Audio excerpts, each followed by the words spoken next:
두께가 0.1mm인 대왕 종이를 계속 접으면서 그 위에 올라가 보겠습니다. 한 번 접으면 종이는 2장, 두 번 접으면 종이는 4장, 세 번 접으면 종이는 8장, 네 번 접으면 종이는 16장, 높이는 겨우 1.6mm일 뿐입니다.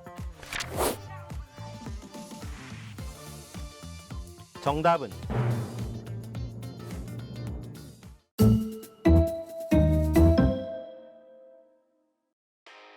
이 문제의 정답은 1, 2, 3 중에는 없습니다. 실제 높이를 계산하면 134억 광년, 즉 빛이 134억 년을 달리는 거리이며 우주의 나이가 138억 년임을 감안하면 종이를 100번 접어 올라갔을 뿐인데 빅뱅 시절의 빛을 거의 따라잡는 것입니다. 한 번 더 접었다면 태초의 빛을 추월할 뻔했죠.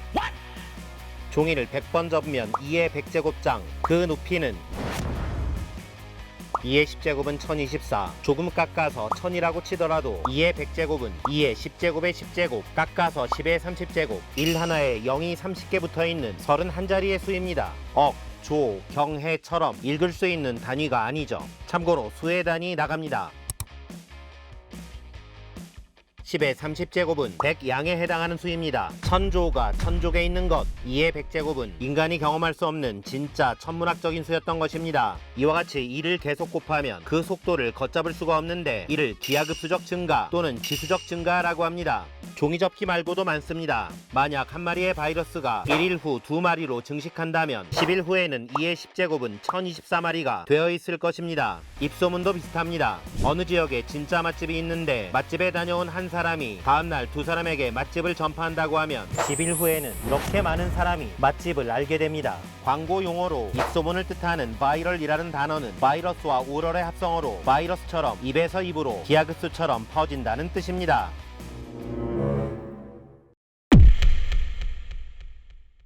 이제 계산기가 없던 400년 전 1600년대 초로 거슬러 올라가 보겠습니다.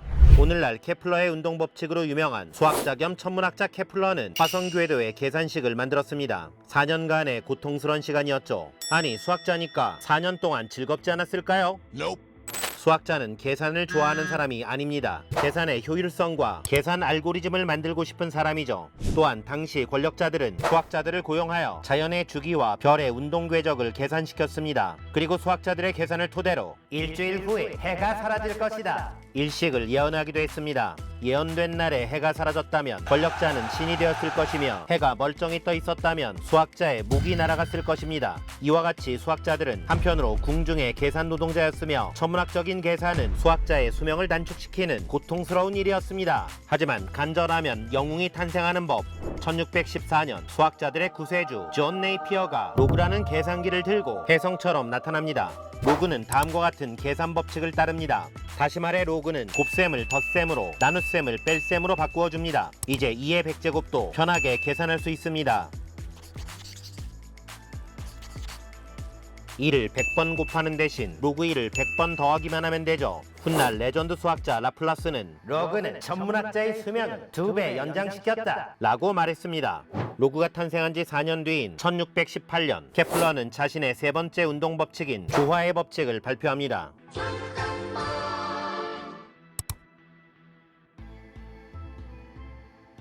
조화의 법칙이란 행성의 공전주기의 제곱은 공전궤도의 장반지름의 세제곱에 비례한다는 뜻으로 다음과 같습니다.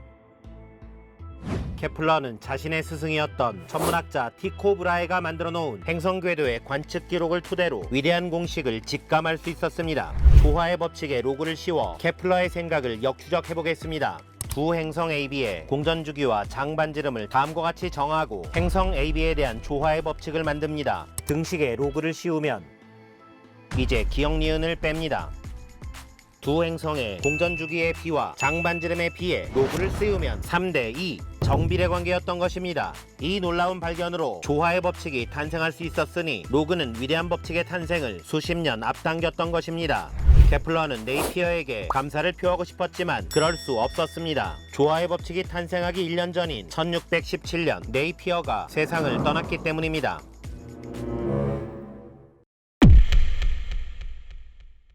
스코틀랜드 에든버러의 귀족 가문에서 태어나 영주가 된 네이피어는 기발한 사람이었습니다. 어느 날 집에서 귀중품을 도난당한 네이피어는 하인들을 모두 어두운 방으로 들여보내 검은 수탉을 차례로 만지게 합니다. 수탉은 범인이 만지면 운다고 하네. 하인들이 쑥덕거렸습니다. 하지만 모든 하인들의 차례가 끝나도 수탉이 울지 않았습니다. 네이피어는 하인들을 모아놓고 손을 들라고 했는데 단 한 사람을 빼고 손이 검은색이었죠. 도둑이 제발 저려 수탉을 만지지 않았는데 네이피어가 닭에 검은 염료를 칠해 범인을 잡은 것입니다. 네이피어는 검은 닭을 키우는 신비한 사람으로 통했으며 대포와 양수기 등 다양한 발명을 했습니다. 이 중 가장 유명한 건 네이피어의 뼈로 알려진 막대로 당시에는 혁신적인 계산 도구였습니다. 이 막대는 일종의 곱셈표로 로그가 나오기 전 곱셈 노가다를 줄일 수 있는 도구였습니다. 한편 케플러의 스승이었던 티코 브라헤는 삼각비에 곱을 합차로 바꾸는 공식을 항해술과 전체 운동 계산에 활용하고 있었습니다. 네이피어는 자신이 만든 막대와 곱을 합차로 바꾸는 공식의 아이디어를 콜라보하면 뭔가 혁신적인 계산 공식을 만들 수 있다고 직감하고 있었으며 수많은 시행착오를 거쳐 마침내 로그를 탄생시킵니다. 여기에 1585년 수학자 시몬 스테빈이 10분의 1에 관하여 라는 책을 출판하면서 소수의 표기법이 상용화되어 네이피어는 자연수는 물론 소수 단위의 로그 값을 계산하는 데 매진합니다. 그리고 마침내 1614년 64세의 나이에 경이로운 로그 법칙의 기술이라는 책으로 로그표를 발표합니다. 20년간 피나는 노력의 결실이었죠. 네이피어의 발표에 수학계는 열광했습니다. 당시 옥스퍼드대 교수이자 저명한 수학자였던 헨리 브리그스는 누군가 해야 할 일이지만 아무나 할 수 없는 일을 해낸 네이피어를 극찬하며 이듬해 1615년 네이피어를 찾아가 로그표를 제대로 업그레이드하자고 제안합니다. 감히 내 걸 건드려! 보통 같으면 이랬겠지만 거장의 사고는 열려 있었습니다. 고령의 퉁퉁까지 앓고 있던 네이피어에게 브리그스는 대업을 완성시켜줄 천군만마였죠. 이후 브리그스는 미치 10인 로그, 즉 상용 로그표를 각고의 노력으로 완성합니다. 하지만 네이피어는 완성을 보지 못하고 세상을 떠났습니다. 지병이었던 통풍을 이기지 못했던 것입니다. 오늘날 교과서에 부록 상용 로그표는 브리그스가 남겨준 선물입니다.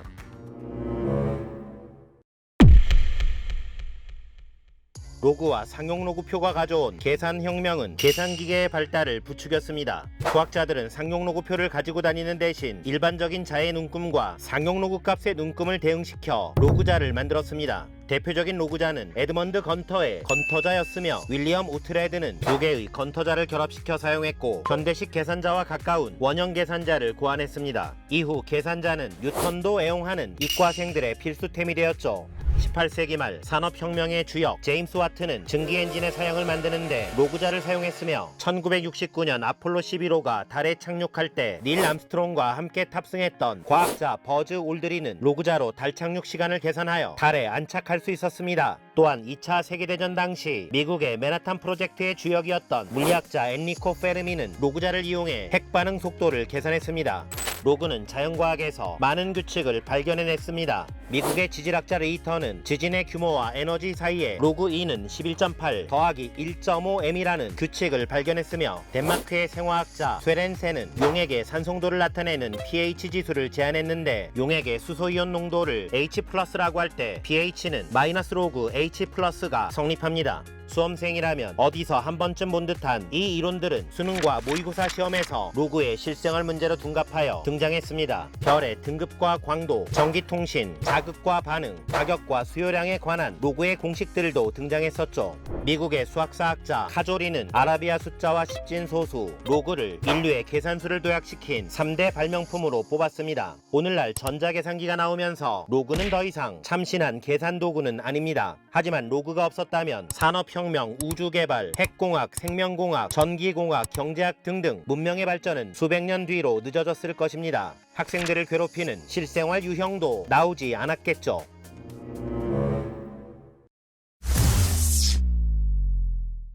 어린 시절 밤하늘의 별을 보고 느낀 설렘은 누군가를 천문학자로 이끌었을 것입니다. 하지만 천체의 움직임을 기록하고 로그의 값들을 계산하는 일은 설렘을 넘어 특별한 사명감으로 청춘을 바쳐야 하는 일입니다. 티코 브라헤, 케플러, 네이피어, 브리그스, 거장들에게 경의를 표합니다. 지금까지 베티였습니다.